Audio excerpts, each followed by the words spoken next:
एक महिला दरोगा किसी केस के सिलसिले में अपने पुराने शहर जाती है और जब केस की तहकीकात करती है तो तहकीकात करते करते उसे भूख लगने लगती है और फिर वो अपनी भूख मिटाने के लिए पास ही के होटल में पहुंच जाते हैं। और जब वो वहाँ होटल में पहुंचती है तो एक शख्स को उस होटल में बर्तन धोते हुए, बर्तन साफ करते हुए देख लेती है और उसे देखने के बाद उस महिला दरोगा की आंखों में से आंसू आ जाते हैं और फिर वो उस शख्स के पास में पहुंचती है और जब वो शख्स उस महिला दरोगा को देखता है तो देखता ही रह जाता है। वो एक पत्थर की मूर्ति बन जाता है और महिला उसे देखने के बाद रो रही थी।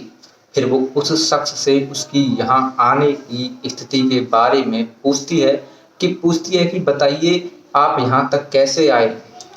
दोस्तों वो शख्स महिला दरोगा से आंखें नहीं मिला पाता और फिर रोने लगता है।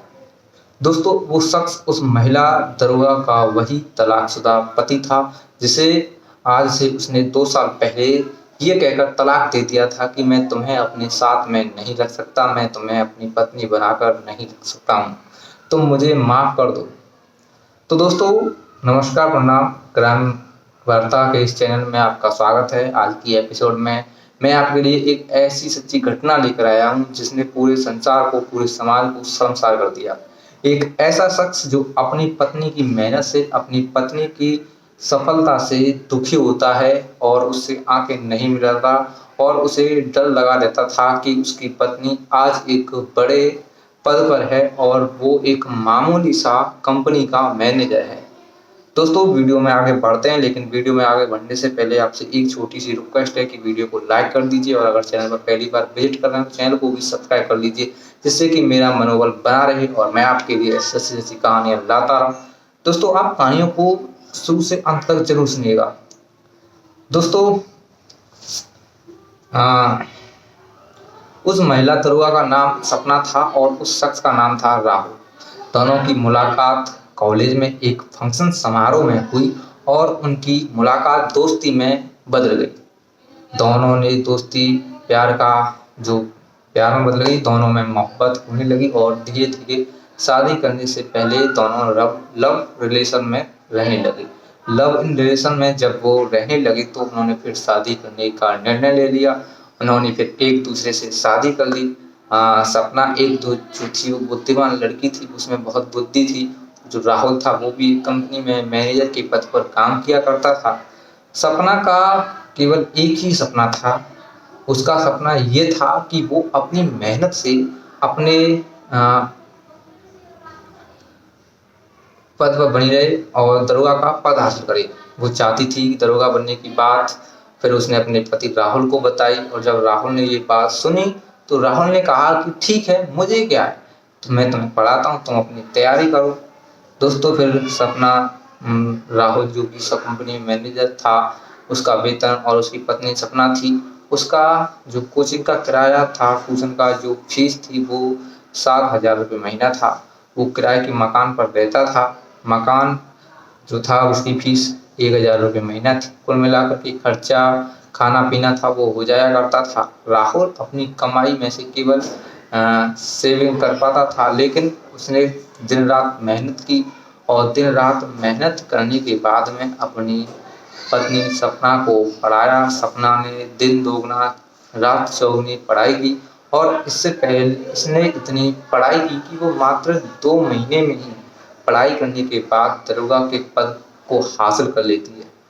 दोस्तों सपना दरोगा बन गई। दरोगा बनने की खुशी में जितनी सपना को थी उतनी खुशी उसके पति राहुल को थी।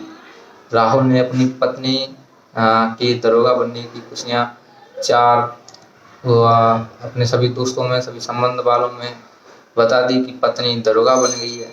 दोस्तों दरोगा बनने की खुशी को सबको दिखाने के लिए राहुल ने अपने नाते रिश्तेदारों को एक पार्टी दी और पार्टी में उसने सभी नाते रिश्तेदारों को बुलाया और जब वो वहाँ पहुँचे तो राहुल को विश कर रहे थे।